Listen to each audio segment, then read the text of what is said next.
again, I think you all know the Gezi protests, so I want to talk with the metaphors there. The violence is not only for us, for the voices who are protesting the government. The violence is against birds. There were lots of birds killed in Gezi protests, and lots of cats were killed because of the police violence.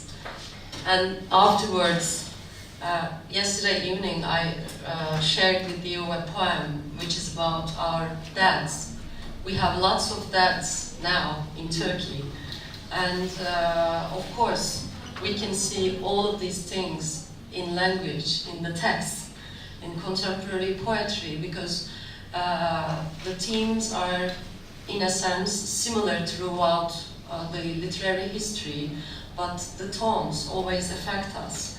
Now, the tones of the female voices are really very powerful in Turkish poetry since 1980s. Before, if you looked at an anthology, Turkish poetry anthology, you would see only one or two female names, and if you really delve into their texts, you really have to question if they are really writing in a feminine point of view, or they are just copying this patriarchal language at that period. But now it really changed, and this is one of the hope for us, for all of us, because we are waiting to see the dawn. It's too dark. So in my case, I want to share another example. Is it still okay for me? I have time. Yeah. Okay, I will just try to summarize. In this debate, I also want to open a window about translation studies, because within translation there goes on a lot of political problems. I will share you the example of Alice in Wonderland, the translations of Alice in Wonderland in Turkish language. The first translation, as far as it is about 1940s, and the name is not Alice, the name is Ali in the first translation. This is a male name, as you know, because ideologically, even in the dream, the girl, the woman, can't go into an unknown country. She can't make that voyage, even in her dream. It is not allowed. And then 10 or 15 years later, it was 1950s and 55s, it turns out to be Alice, turns out to be Aliye, to make it, to fit it into that national identity that they are trying to build. And after, I think, 20 years, Alice can be Alice. And some of the publishing houses, I have a child, a daughter, 7-year-old daughter, and in order to, buying books for her is something so hard for me, especially the translation, the translated works, because some publishing houses, some religious publishing houses, I can call them as well,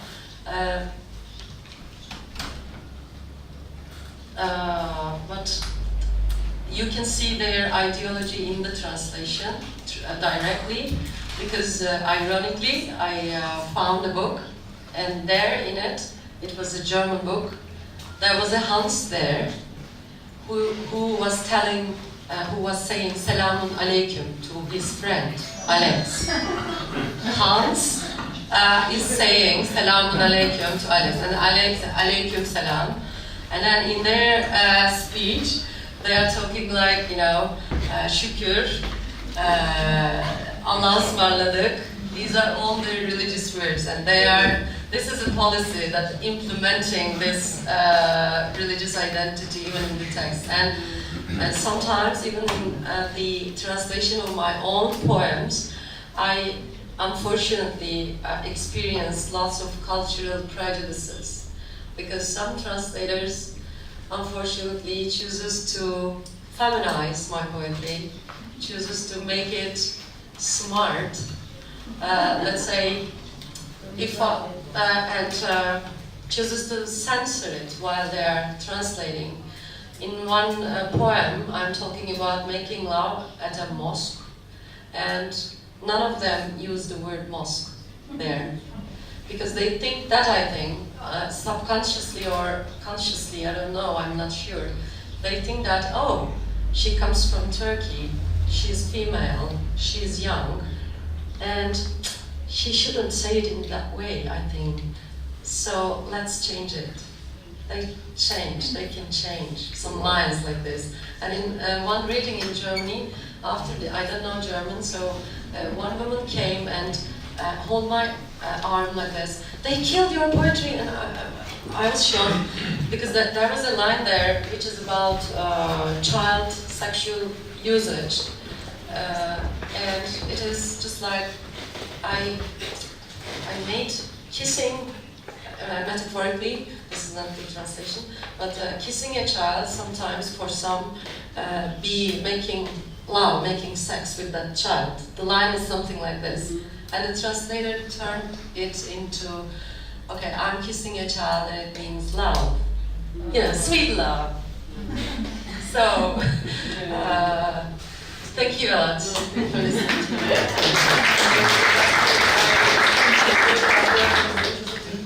Yeah, just a short comment. All right, yes. Gonca's, Go ahead. because it's really fortunate that Gonca brought up what the Turkish nation and the Turkish government and Atatürk himself and his aides and colleagues did to their language. I wouldn't say Turkish language, but it was a mixture of different levels and registers of various languages as well that was used under the Ottoman Empire.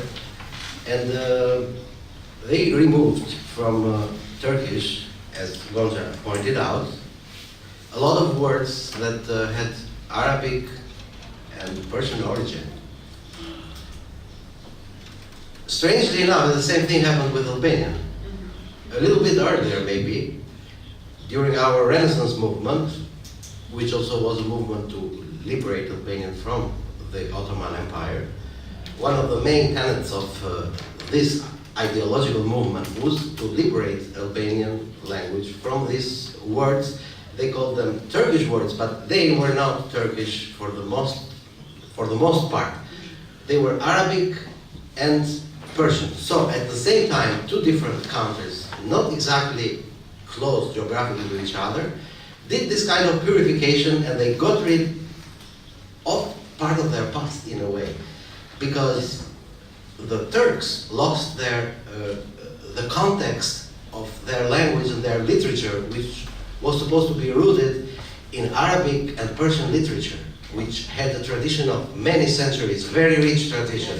And all of a sudden now, the Turkish writer found themselves in a condition that they were not able to use this tradition anymore. Because how do you do it where you're not allowed to use the words? And not only the words, but the expressions, and then what in linguistics they call it intertextuality, which is very important in literature. They couldn't do it because you were not allowed to use these words. So, why this happened? What was the effect of this? Was the impoverishment of language because of purism. This is what purism does. It removes words for various reasons, because they might be Turkish, or it might be Neo-Latin, or it might be German. It doesn't really matter.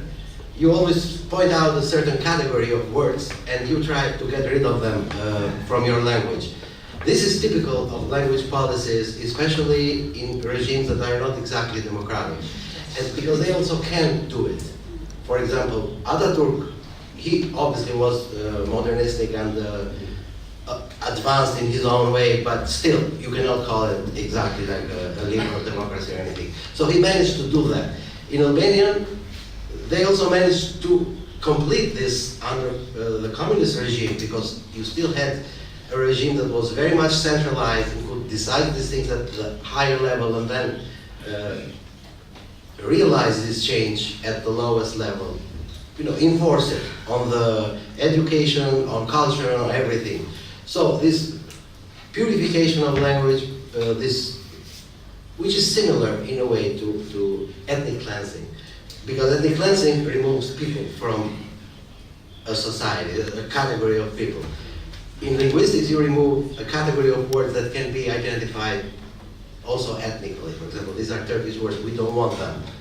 So this movement in Albanian continues to this day, because you still hear, especially from people that are not exactly experts or people of culture or anything, they say, oh, this is a Turkish word, then we don't need it, we have to replace it immediately.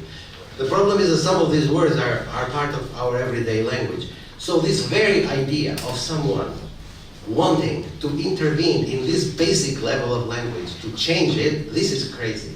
This is an inheritance from the past, where we were educated, were trained to do this kind of intervention, not only in language, but everywhere. This voluntarism, let's do it. Change it, remove it, add it, all these things that basically they distort language, they impoverish it, they impoverish literature and culture, and they don't let people communicate with each other, and in all this communication they don't let writers give the most of what they want to say.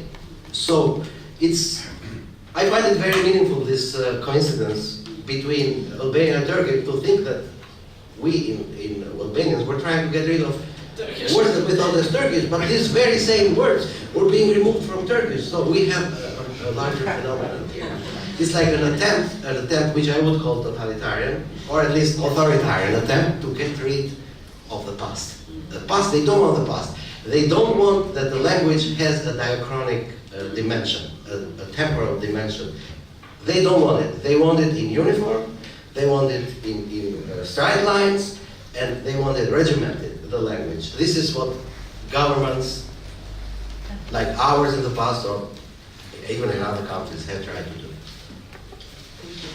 Thank you so much for that interjection. Much needed, and I think we will go back again to this. I think even with Alida, the idea of purifying this puritanism when it comes to language is deeply political, obviously, and I'm sure that the entire panel will come to that. But I want to turn to Bashkim as well, because he has lived for the last 20 years in Barcelona. You've been translated to Basque. I know that you write in Spanish and Catalan.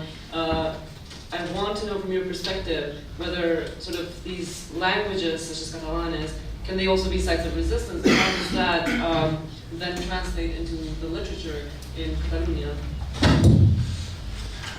Well, first of all, I would like to clarify the background of this question, an implication that of an analogy between Catalonia and Kosovo. When you say Catalonia, resistance, so it implies oppression, and it implies the right to secession, perhaps. Now, this analogy used in favor of Catalan independence, but it is interesting that the case of Kosovo is used also from the other side in Spain, for those who are centralistic. They say, look, Kosovo, look how bad it is now in Kosovo. And now I'll make something shameful, because I would refer now to myself, that I wrote about this topic, that they say, when this Spanish nationalist, centralistic, they make comparison with Kosovo, and I say that Kosovo is now, first of all, Kosovo is incomparably better than it was. And I explained what it was, Kosovo, since 81, and then 91, and then 99. On the other hand, if they make this analogy between Catalonia and Kosovo, they, without knowing it, they make an analogy between Spain and that Serbia that did such crimes in Kosovo. Anyway, the comparison, the parallel between Catalonia and Kosovo is wrong, and from any of these, from both sides, and it is, I think, it is an offense to people, what people have suffered here in Kosovo. Because the reality is different in Spain and in Catalonia. It is going worse and worse because both sides are doing badly. And I don't mean Catalans and Spanish. I mean Catalan radical nationalists and Spanish conservative nationalists. And they feed each other, they help each other, they are good enemies. Now, come back to language. Catalan language. So, Catalan identity is built, first of all, on language. It is the objective marker of difference between Catalans and Spaniards. And also on culture and history, but as you know, history is kind of partly of oblivion. You forget things, you omit things, and also culture is what is culture? It's a construction that you can put whatever there. But objectively, it is language, and Catalans are proud of their language. Now, during Franco's time, it was forbidden. You could not use Catalan language in public. After the fall of the dictatorship in Spain, the linguistic rights were recognized in Catalonia, and there was a consensus, a broad consensus, from both, also from the rest of Spain, for what is called linguistic immersion at schools. 75% of teaching in Catalan and 25% in Spanish. Now, there are, during the last year, there is a reaction to this. There is a reaction from Spanish nationalists, although they don't call themselves nationalists, but if they had a state, they could refer to constitution and to such things, not to mythology. But it is nationalism. This Spanish centralism, and what they say that this is a kind of tyranny that they're imposing to people who at home they speak Spanish and they impose them Catalan, because there are many people in Catalonia that have come from the rest of Spain, from other regions, poorer regions, and they say they want to impose now the Catalan language to them, and people cannot learn Spanish at school, which is not true. And even this law of consensus, 75 to 25, is not always respected. It depends on which neighborhood you live and what is the origin of the teacher. So even this is not respected. So it is far from being a tyranny. This is kind of exaggeration. It is a new mythology, and another new mythology is like the Catalan nationalists say that Franco wanted to destroy Catalan identity by bringing people to Catalonia. People were coming because there was to find jobs. This is the same like Spaniards went to Switzerland and to Germany. They didn't go to occupy Switzerland or Germany. So these are mythologies from both sides. Now, Catalan language has a lot of prestige, and the Catalan culture also. The situation, I think, linguistically, most of people speak Catalan there.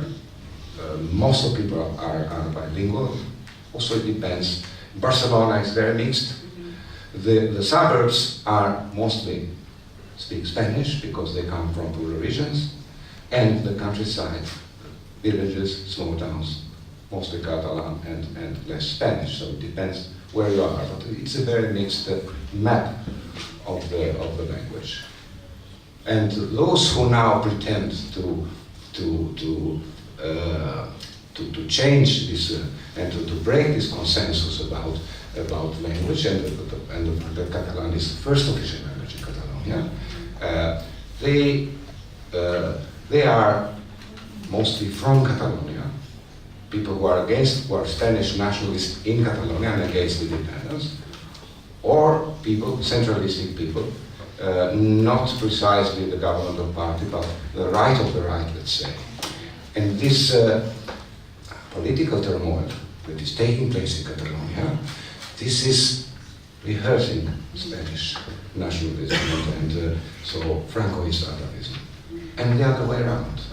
Now, the new president of Catalonia, he has been glorifying somehow in his, because he was a journalist, some Catalan fascists of 33, 34, paramilitaries who were not persecuting precisely Spaniards, but Catalan anarcho-syndicalists and sympathy for Mussolini and such things. So I'm not saying that fascism is behind the corner there, but the situation is really bad. It is a vicious dynamic from both sides. Thank you. Speaking of fascism, let's turn to Croatia. Not so fast. It's mostly a joke. Alida, we were talking a bit earlier before this panel started a bit about the initiative for establishing a common language. And I know that you signed it and then you revoked your signature. So I really want to hear more about the context, because I did mention a bit in the beginning of the session how there were different tendencies. So after the Second World War, and then especially after the fallout of Yugoslavia in the 90s, there were completely opposite tendencies to first unify the Serbo-Croatian, and then of course once again to re-establish their kind of uniqueness. And so can you tell us a bit more about this new initiative, and basically not just the initiative, but what sort of debates are happening right now amongst the literary circles as well about kind of the use of Serbian, Croatian, Bosnian, Montenegrin, and etc. It is a very, very difficult issue, so it's not possible to mark all points of this issue. And I have a problem that I live in Germany now, and in Germany is really literally everybody expert for Serbo-Croatian. Every German intellectual is totally awarded he or she knows that is only one language named Serbo-Croatian. And every German explained it to me. So I'm now in this position. I live since. British is British, German, yes, Irish too. But it is really a problem. I live since '86 in Germany, and 35 years is this issue totally important for Germans. So I ask, of course, why? Why every German intellectual, maybe are some of them here, that believes, really deep believes, he or she knows that if I, as a Croat, tell him or her, you know, there are some differences, and I don't like to name this language Serbo-Croatian, my name is Croatian for this language, that this person immediately told to me I'm Croatian nationalist, and so, and I asked me why? Why is it that important for Germans? And my answer fits in this issue that we heard about state and language. My answer is really that Yugoslavian state wanted to build Serbo-Croatian and made such huge propaganda, really, so that this propaganda was successful. Because in Germany, that is so deep belief in something that they don't understand. They don't speak this language. They don't know. But this propaganda was successful. That is only answer. Because I don't understand why all these authors.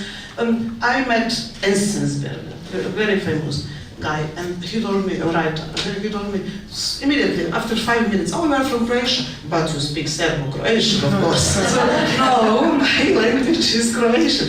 So, and always I have to explain, I name it Croatian. Of course, I studied even in Serbia. Very, very few Serbians I don't know one, but I suppose there are some of them, studied literature in Zagreb, Serbians. But very many Croats, like me, studied literature in Belgrade. And I studied in Serbia. Of course, I understand every Serb and every Serbian literature. I read, of course, Cyrillic letters, and everything is okay. But I name my language Croatian, so it is a difficult issue. It is a political issue. It is, of course, this answer of state, and of course, it's terrible that there were purification after the last war, Tudjman purification.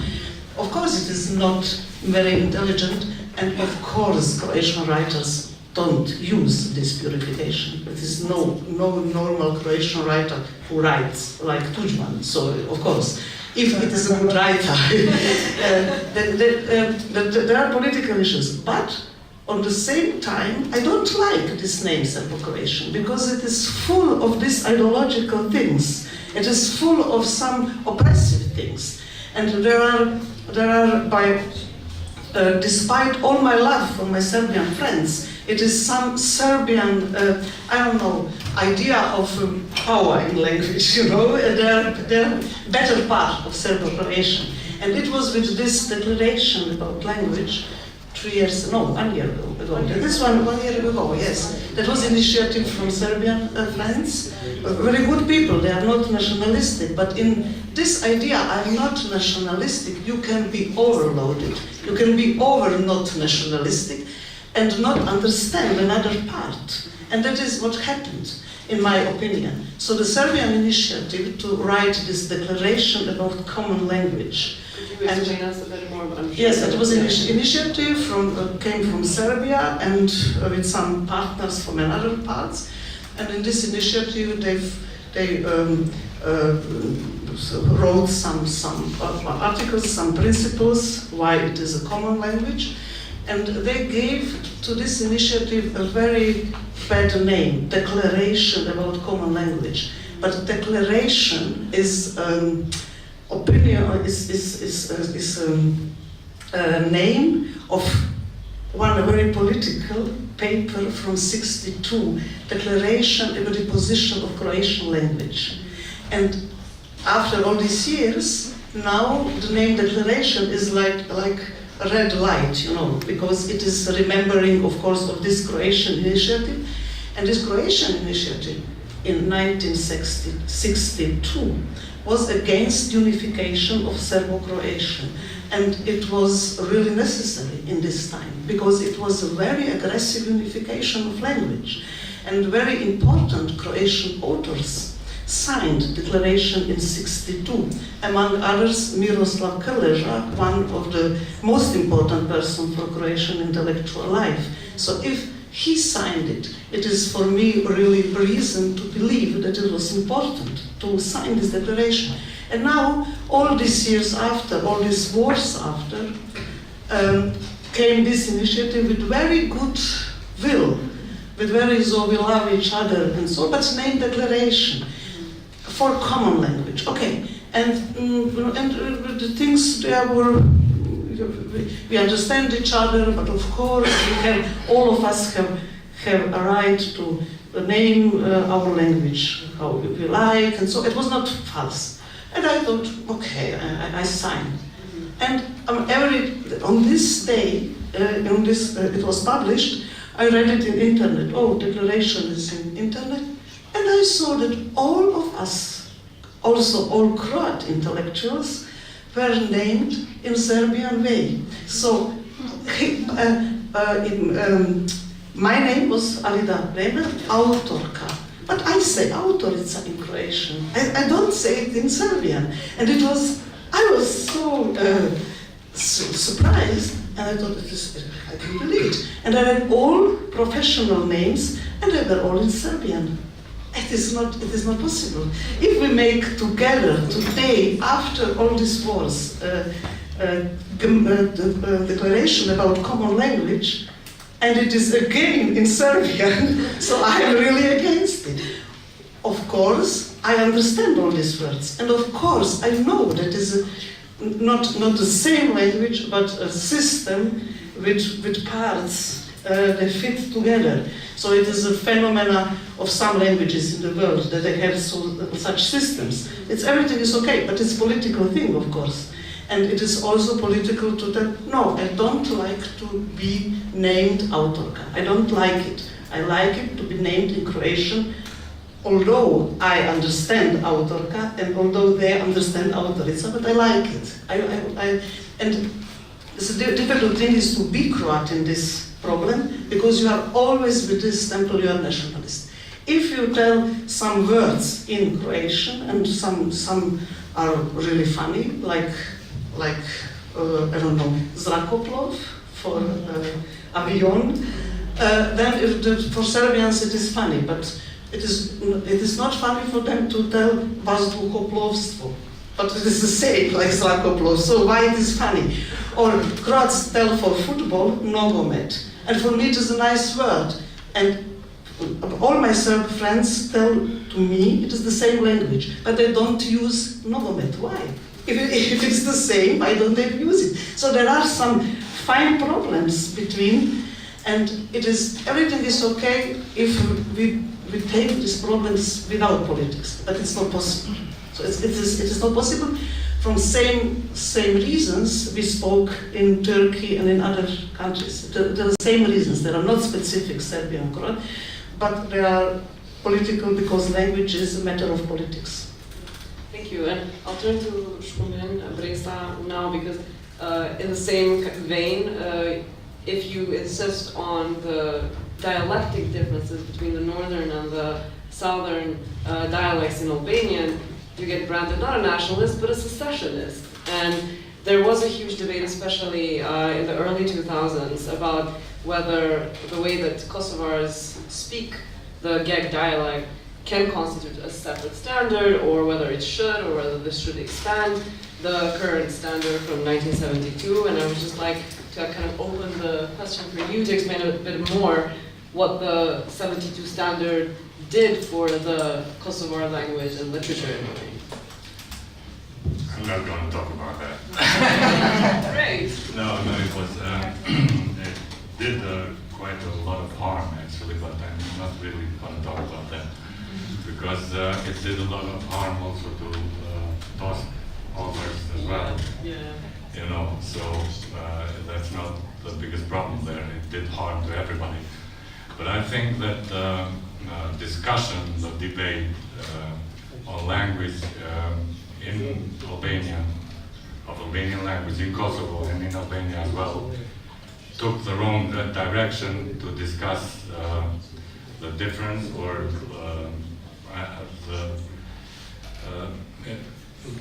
between Tosk and Geg, because that's not the biggest problem. The biggest problem was that this standard narrowed the way we spoke, both in Albania and in Kosovo. So I think it's exactly what Gonca also stated, that it tried to purify the language in Albanian. I don't know how the situation in Turkish is, but I think that we have also a technical problem that maybe not the others have, because we don't have a dictionary where you can check what a word means.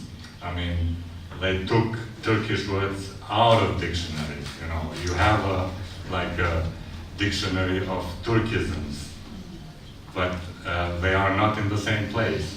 So if a kid hears a word somewhere and wants to check it, then he has to find out, or she has to first find out what origin it might have, and then check the dictionary. So I think that was the problem of the generation of our fathers and mothers, I guess. And I'm seeing that the new generations aren't really caring about this. I think that the communication between Albania and Kosovo nowadays is on the same level. So after this generation of standardizers dies. I'm not wishing that, but I think that it's gonna change the way we are gonna treat the language.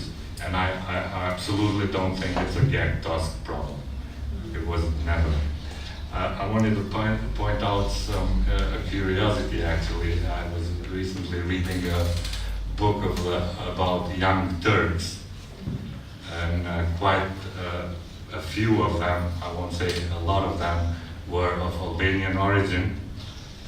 And actually the discussions in the beginning at the Young Turk movement was in the direction of Ottomanism. And a couple of authors, historians, Turkish historians, actually are stating that the Young Turks turned into Turkish nationalism the moment Albania got independence. Because at that point they said, there's no way we can keep Ottomanism anymore. That was very curious actually to read.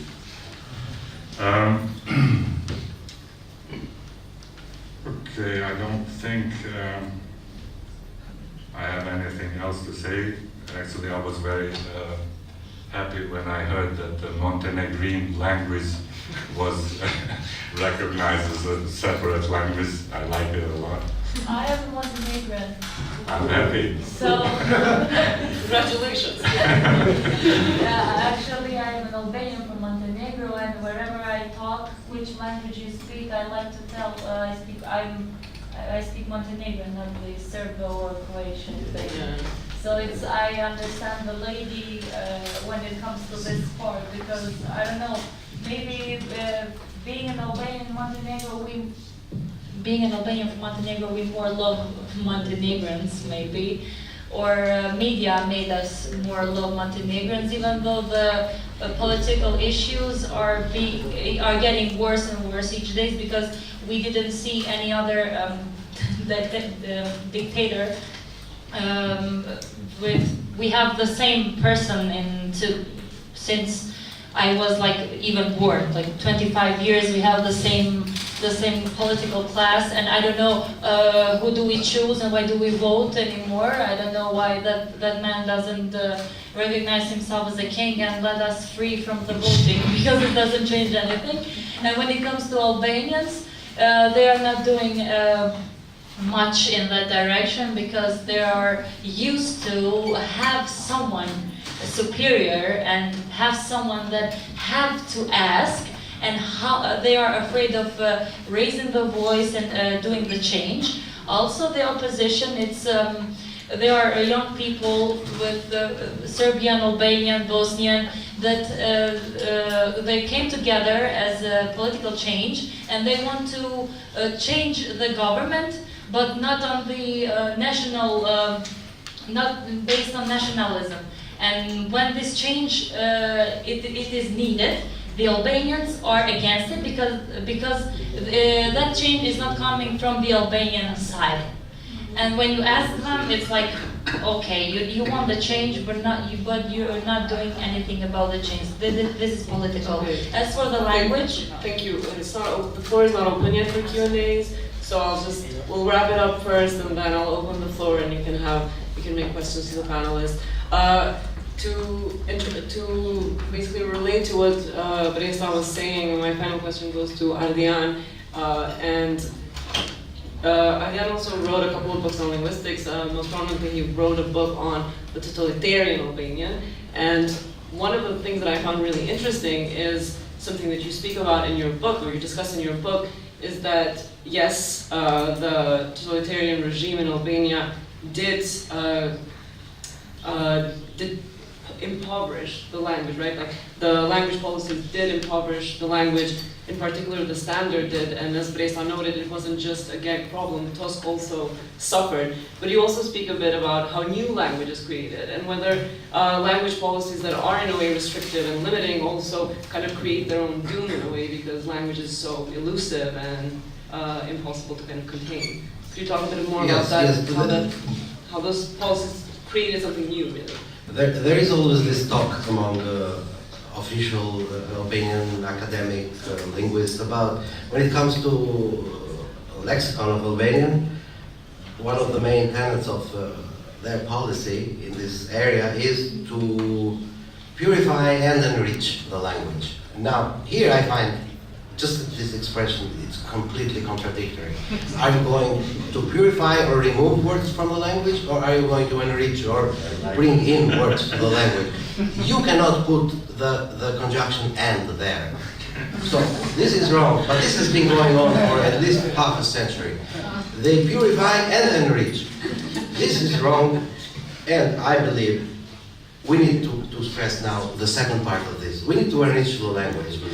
Enough damage has been done on Albanian because of politics and this wish, this willingness to intervene in language from an ideological point of view.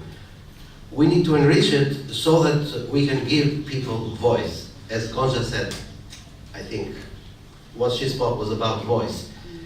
We need to hear a lot of voices. So far, who's been speaking in Albanian literature, in Albanian written language, have been very few people, the very few elites, that they have a very specific way of approaching reality. We need more voices. In order to do this, we need to open up the language. But the way some people think of this is not the right one. Not about opening up to dialects, because dialects are only a small part of the problem. For example, Brestovci talk about contacts between Albania and Kosovo in a linguistic point of view. How do they contact and they communicate?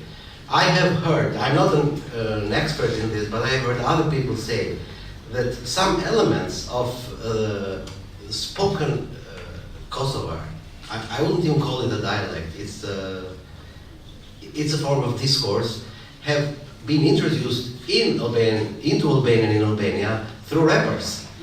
So you have rappers now that they speak Kosovar in Albania, Albanian rappers. So this, starting from a geographical dialect, now it has become a functional dialect. And I think this is the way to go. We need to move from geography to the way society functions, because now the internet and the way technology, the way people communicate with each other has rendered geography kind of pointless. We can communicate instantly with someone on the other side of the globe. So what's the point of these topological differences in language? On the other hand, we badly need this functional dialects. We need ways that stratify the language. We need layers. We need to recognize voices, but not from the orthography they use. This is the very wrong approach. This is elementary, it's simplistic, the orthography thing. We need to recognize voices from how they look at the world, or what Humboldt used to call the inner form of the language, or the metaphorical level, or the way we understand language by, we understand the world by covering it with language. So this is very important, I think, the inner form of the language. I will bring an example from the Italian modern literature. We have writers like Pirandello or Sciascia, which is great. They are from the south, from Sicily. They don't write in the Sicilian dialect, but you immediately recognize that they come from those areas. Why? It's not a flavor that they have, but it's the root of their discourse that is Sicily. So you see it immediately. It is not important that they use Italian orthography, the standard Italian orthography. This for me is relatively irrelevant, the orthography thing. They make a lot of noise about orthography, I think because, again, politics sees orthography as the uniform of language, like the outer layer, the clothes that the written language puts on. But what we need is the inside, the inner part of the language to change. How do we do that? And this is where the writers come into place, because writers in general, I'm including myself there too, we need to communicate with as many people as possible. So, from my point of view, or I guess any other writers, the more people read their books, the better it is. So, here is already, we have an implication of having a unified form of language. But where this unification should be rooted and where should differences start, this is another side of the problem. Because we also need differences, and we come to the point that Lura made about totalitarian language. They tried to eliminate differences. And one way they did this, as it was done in other totalitarian countries like in Soviet Union or even in Nazi Germany, was to replace linguistic creation with what they call the parafabricates. I mean, ready-made expressions that are not created in the moment when someone speaks, but are used as they are. So usually we use words, not expressions, not entire sentences when we speak. But in totalitarian countries, and Albania in particular, we were taught at school and also in life and everywhere to replace this spontaneous creativity with parafabricates. And this continues to this day. I think I have gone to schools in Albania. A few years ago, I visited some schools, just was curious to see how Albanian was being taught. And we continue with this thing. We try to teach kids how to speak and how to write in blocks, using blocks, ready-made blocks. This obviously damages the way people communicate. And another point I wanted to make is because colleagues here from the panel, they mentioned the importance of language as an expression of identity. Yeah, it is very important. I think its importance becomes even bigger in those societies where identity is threatened, obviously. I cannot say, I haven't felt this much because in Albania I grew up in Albania, this wasn't much of an issue. But I'm pretty sure that other people in Kosovo or in other parts of former Yugoslavia, they felt this directly. They felt the need to express their identity through language. But let's not forget that we are speaking here about expression. Expression is only one function of the language, the expressive function. But we should never forget that we communicate with the language. So, and we do not communicate our identities. It is not that important that I am speaking. What is important, I believe, is what am I saying? So here, we need to find the right balance between the expressive function and the communicative function of the language. Because often, always due to politics, I always tend to blame politics in this. One or the other will intervene, one side or the other will intervene to disrupt this balance and to push the supremacy on one side or the other. So, I mean, to return to the main point I was making in the beginning, and I will close that, how do we enrich the language? This was the point, what to do. So far we should enrich it from in Albanian the expression is gura populare, This is inherited from older time. I mean, from the way people speak. The problem is that, have you gone and listened to the people how they speak? It's not like 100 years ago, many things have changed. For example, what is called nomenclature in anthropology. Thousands and thousands of names of plants and little animals and techniques of cooking, of preparing the milk and the cheese, all these things. They don't use them anymore. They have disappeared. So how do you enrich the language? And even if you find a word that is for a special kind of ferment that you use for the cheese, it's not going to do anything for the language. Enrichment has to happen in another level. How? By using the language. There's no other way. We need to use it. We need to use it in every way we can. Writers need to write. The playwrights need to write plays for the theater. The television has to do its own part. And there is no other way. Or else we'll go back to our internecine wars about whether we should use this letter or this other letter in this ending of the word or this or that, which are discussions that have their own place in language policy, but they have been overemphasized in the last 20 or 30 years. Thank you so much. Alida, you wanted to add something to this? Yes, because very many things fit totally to Serbian-Croatian situation. Very many things that you said. And there we see that there are not only specific problems, but they are common. There are metaphysical language problems. They're very similar. Also, in my opinion, it's not possible to make common language between all these Montenegrinians, Bosnians, Serbians, and so on. through state and through name. So I name it Serbo-Croatian, and that is one language. That's not possible. But through writing and reading and communication and through new generation and through new media, it is on the way to be somehow one language. And that is good. It is on the way, I think, because there is very many communication and cultural crisis in these languages.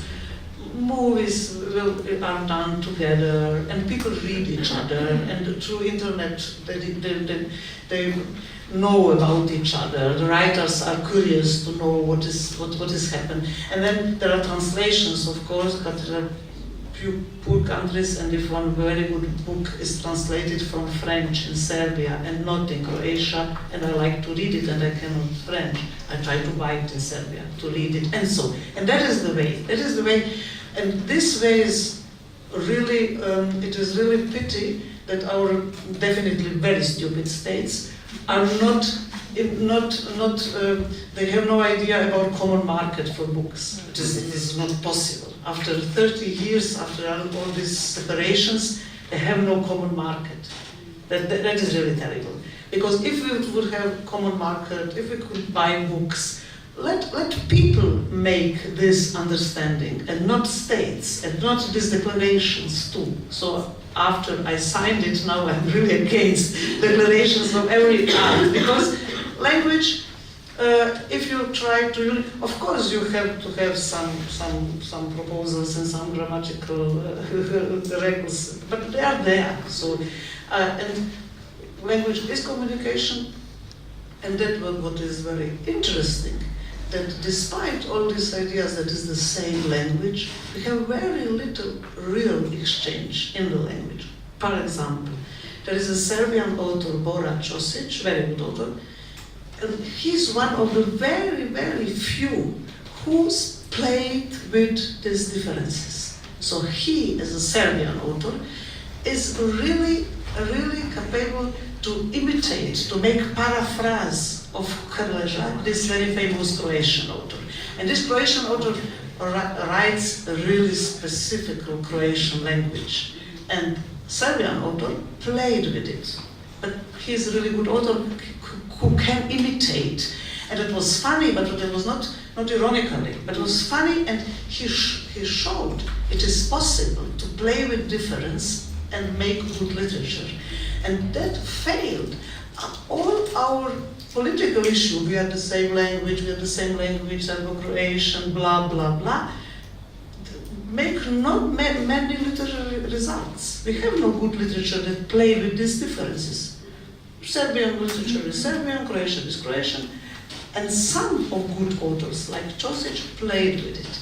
So you can use this difference to make art, to make literature, and not be against this difference, and not laugh about. So in Serbia, they used to laugh about Croatian words, and Croats used to think that Serbian language is like primitive and so on. That is stupid, of course. They can use it to make art, or they can love it.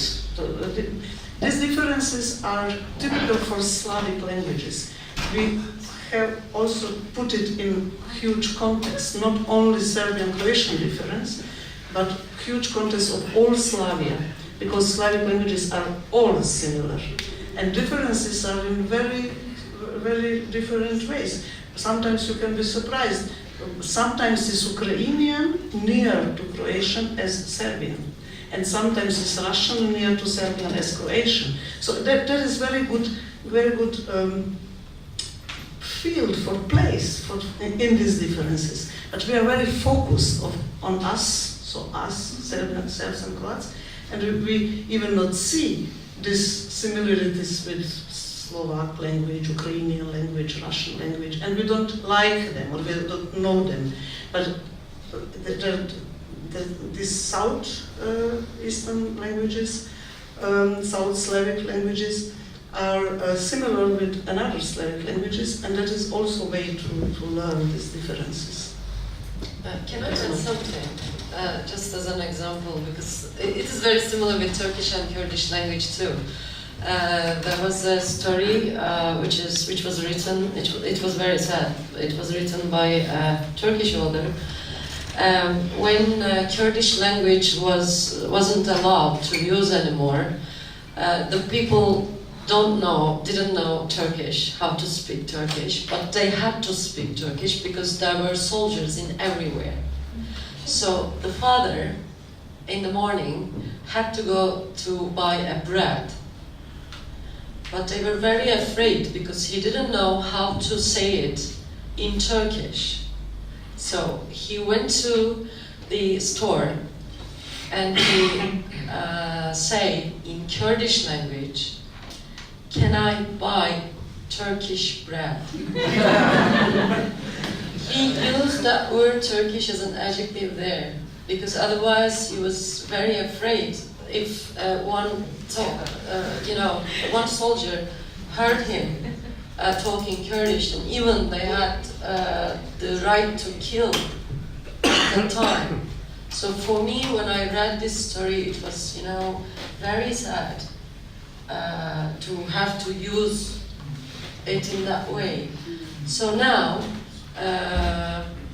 in terms of enriching language, we have brilliant poets and writers who are Kurdish in general, in a national identity, as national identities, but writing in Turkish. And they are really deconstructing the oppressive grammatical rules. Because Kurdish is their mother language, so Turkish is the one who they learn as a second language. But they are producing their works, their literary works in Turkish. And I'm very happy to read those texts because I'm learning how I can deconstruct and how can Turkish be playful, and it is really a very good opportunity for poetry and for art in general. Thank you. If none of you have more comments, I would like to open the floor for the audience questions. Are there any questions? Yes. Can we have a microphone there?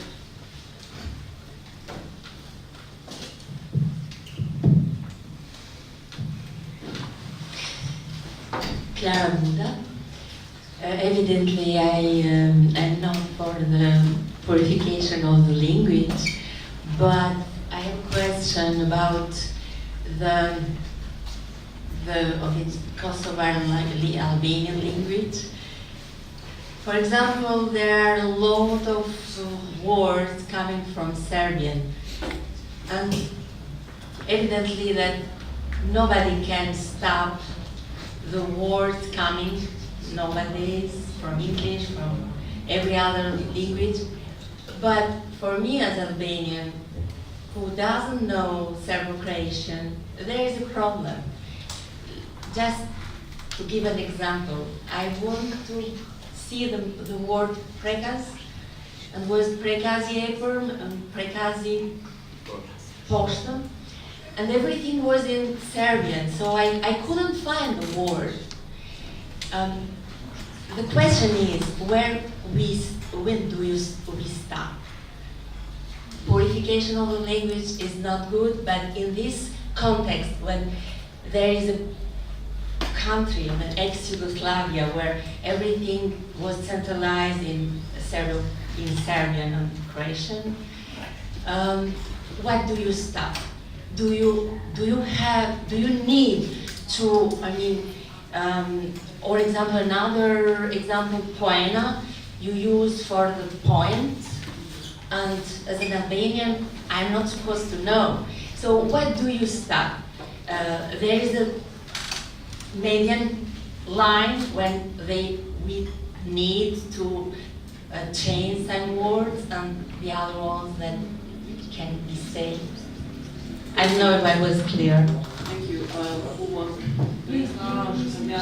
Yeah, I can answer. I can say something. Lura, maybe you can select questions and then. Let them answer this one, then I'll collect a couple of questions. Now, where do you stop? Some of these words, especially in areas where there are lateral contacts between languages, they are impossible to avoid, and many of them end up like words that become typical for a closed group. It's like very close to jargon. They talk to each other, they use these words, they recognize each other by use of words that others do not know. So if you happen to be there and you hear these words, which most often come from another language, then you will not understand them. But they need to do this. It's part of the way they create their own group. This is one level. The other level is spoken language. Spoken language always needs to differentiate itself from the formal language and the neutral standard language. So in spoken language, until a few years ago, people would use the geographical dialect as spoken language. It would just adapt a little bit. And especially in large cities, then many dialects would come into contact, so the spoken language would become a little bit different. I will bring the example of the dialect of city in Tirana, which all of us know and speak, even though it's not ours in a way, it has nothing to do with me. I come from the south, but still, having grown up in Tirana, I have to learn that. And I have to learn not only that, but also where to use it. It's very important. I cannot use it when taking an exam in university, for example, because that would be impossible. But in certain social situations, you can use that. But we are still moving from geography to social functional dialect. The third level is the one of literacy, because so far it's easy to divide people in illiterate and literate. You know, it's black and white, the common binary difference. But today what we see, it's a problem for all the world, not just for Albania, but we have it too. It's the one of functional illiteracy. So you have people who have gone to school, who have learned how to read, and maybe even how to write. Many of these people, they don't write.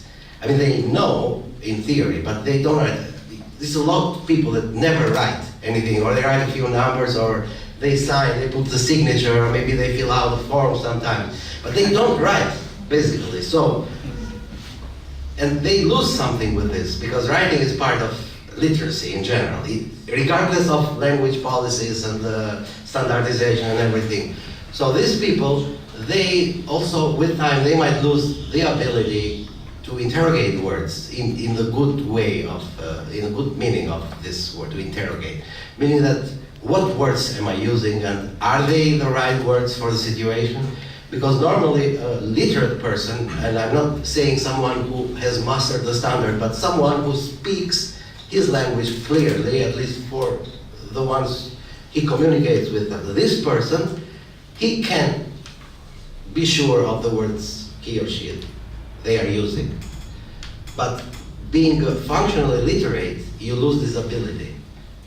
What words you is using. So the place where you can see this in action is the comments in the newspapers online. You see their functional illiteracy, because you see there the total mixture of dialects and words that are foreign words, and some of these people, they don't even know that what are they trying to say. The syntax is completely destroyed, and punctuation is completely psychedelic. You see also a lot of exclamation points and things. So all I'm saying is this tendency to stray from the, let me call it a normal use of language, this comes also from functional illiteracy, which takes us to education. We mentioned this a little bit. We have a lot of things to say about it. The way language is taught at school in Albania and in Kosovo. We know that in Kosovo they have this gap in the 90s where they could not go normally to school, so they had to make... The schools were better then than now. Hmm? Yeah. I can tell you. Yeah. The schools were better then in 90s than now. So, what do you do? Because these people, they want to contest something, but they don't even know what to contest. Because they feel this unease with language. But this is not only because of the language authority that is imposed on them from above, but it's also from their inability to negotiate all kinds of linguistic situations they find themselves involved in. So, I'm not sure if I gave you the answer for the thing about foreign words, but this is what I thought when I listened to your question. I'm going to give you a straight answer, Clara.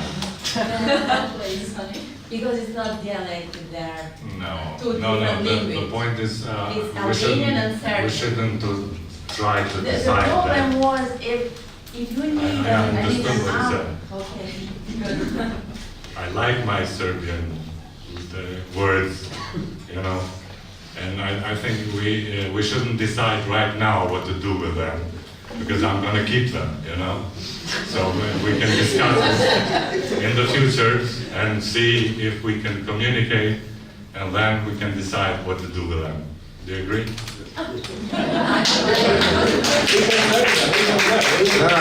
We in Albania, we have Italian. They have Serbian words. Italian words. Oh, Greek in the south. Just don't take it, I mean, I was not criticized, nothing. I would just point it out, something I experienced. But it is typical coming from Albania with this kind of question. So, just to clarify, I lived for 29 years in Paris, so I'm not coming from Albania.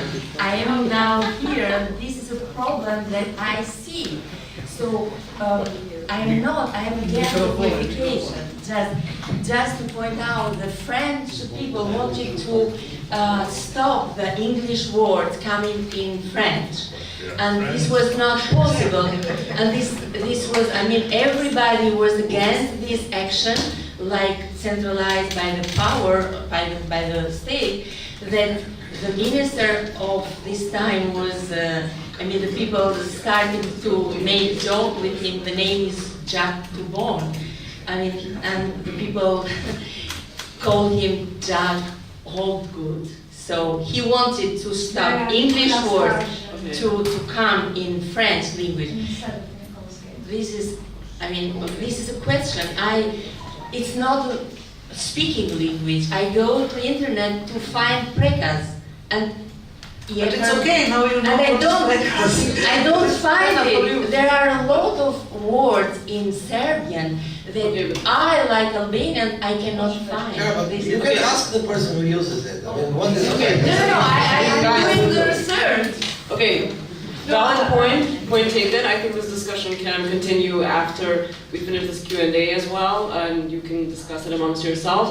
I'm going to take a couple more questions. I saw Yeta raise a hand. Who else had a question? I don't have a question. In fact, it's more like a plea, because I'm quite irritated when I hear Kosovar language. There's no such thing.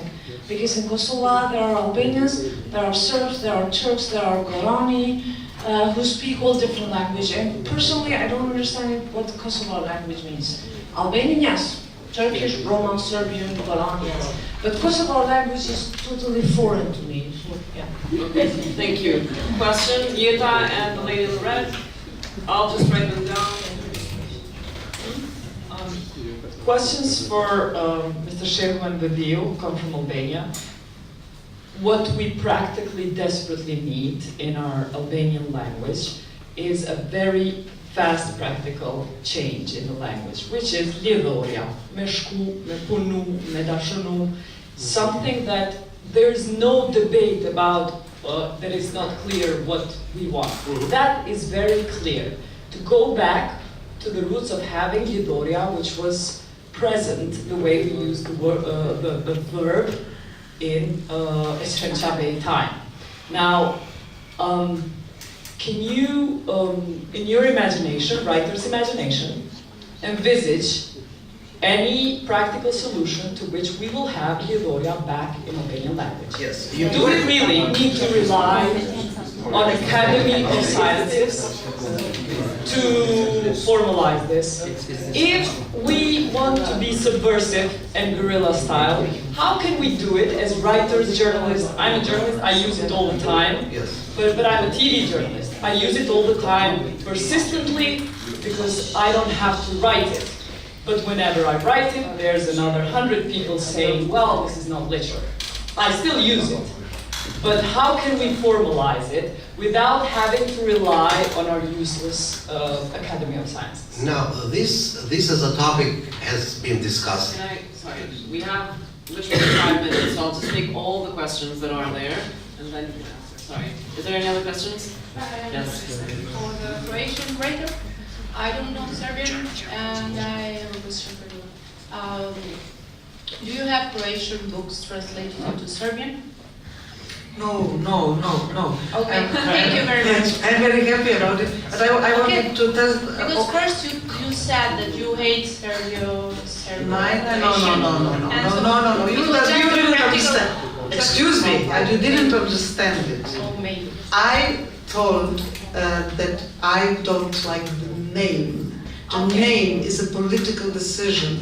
The name, not a language. Okay, Not a language. A language I understand perfectly, really perfectly, because I lived for 8 years in Belgrade and studied. So I understand it more than another Croats.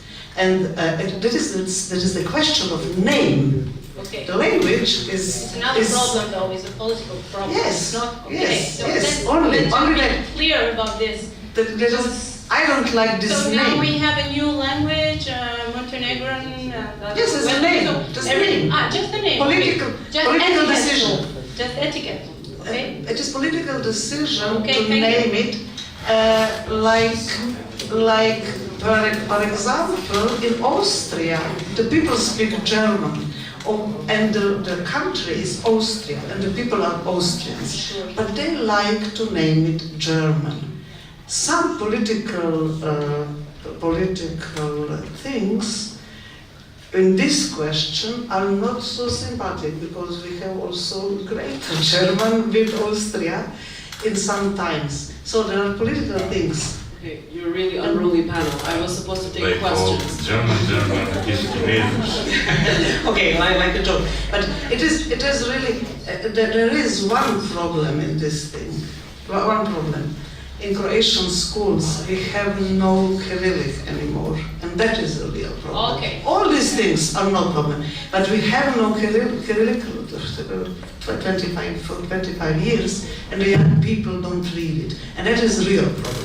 All other things, spoken word is not problem, but without letter, and that is the first problem we have to solve. Also, if we want to understand each other and to make this literature that play with differences, we have to read.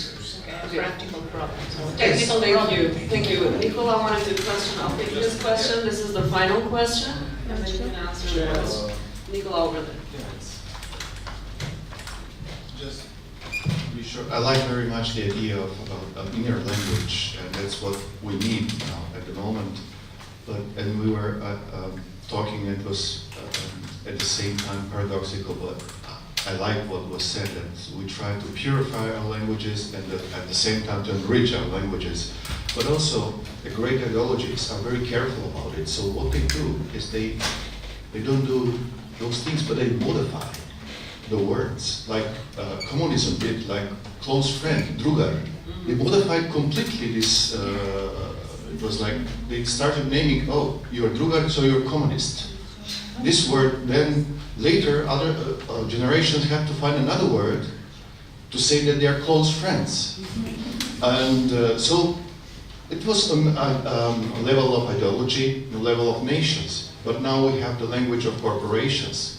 Now Facebook took the word friends, you know, and now it's so, I cannot say friend to some friend that I feel close, and people start to talk to each other, oh, my brother, my sister, you know, I cannot say, I want to write to my son, don't write on the wall, because it's Facebook now phrase, you know, like it's matter of freedom now.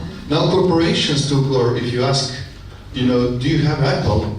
My son thinks about the computer, you know, the Apple of the scene and all, it went in history. So now they're so careful about it to modify the words, not to clear them, not to enrich them, but just in a very sensitive, very subtle way to give other directions. So I want, if you have time to, what do you think about this kind of modification of the languages? Thank you so much. Yes, I like very much your point, because it's very true. That what they do is to manipulate, simplify the meaning of words. I would only add an example from Albanian, what has happened with the word cooperative in Albanian. It was used during the former regime for a certain form of economy that was not exactly state property, etc. I think most people here know what it was. Now people don't like it, the word, because it reminds them of what cooperatives used to be in the former regime. But cooperatives today in Albania are a necessity. If you go in the countryside, but even in cities like the small economy or commerce, etc., cooperative would be an excellent form of doing business. They don't do it anymore because they are afraid of the word. And why? Because the word was manipulated and was mutilated by ideology. And now I would like to go back to the colleague here who asked about it. Actually, it's the infinitive, paskaioria, what you mean. The one that the Geg dialect has and the Geg literary variants had, and maybe still have, if they are used, but the standard has not accepted. I'm not going to be long about this. I know that we don't have time, but personally I would use it. I have nothing against it. I would use it experimentally. There are linguists who say that if we use it, we are going to destroy the structure of Albanian grammar. These are serious linguists that say it. I mean, specialists in grammar. I don't believe it, personally, but I also try to understand that they are saying this because they have seen something there. But I would try, I would experiment with it. And there is nothing to stop writers from using it. They say that some editors will be angry and will cross it out and will ask them to replace with another form, with the form përtpunuar, which works sometimes and some other times doesn't. But I think we should start, not we, because I coming from the south, I don't need to use that. But I am aware that many people that come from the north, they feel the need to use it. So please go ahead and use it and see what is going to happen. I think nothing is going to be an enrichment of the Albanian syntax. And it's going to add another nuance to the language. It's going to be a nice thing to happen because you read it and you see, okay, this has been written by someone that doesn't speak Albanian exactly like me, but it's still the same language. So I am all for using it. But it's my personal opinion. I mean, this is not something that I can decide. I would because southern literarily, let's call, or dialect or whatever, doesn't have the infinitive. It doesn't mean that it lacks something and it is not complete.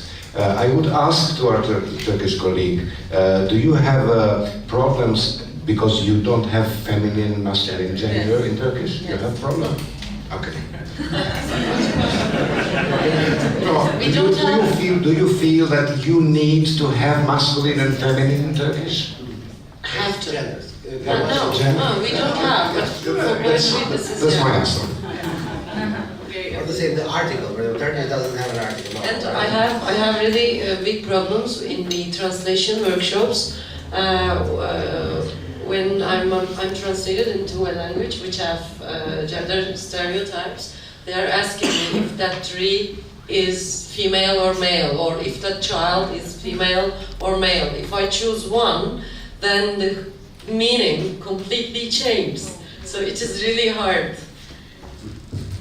If no one else has any comments, I would like to thank you and thank you for your attention. First of all, thank you for coming, and I want to thank our panelists for the very interesting discussion.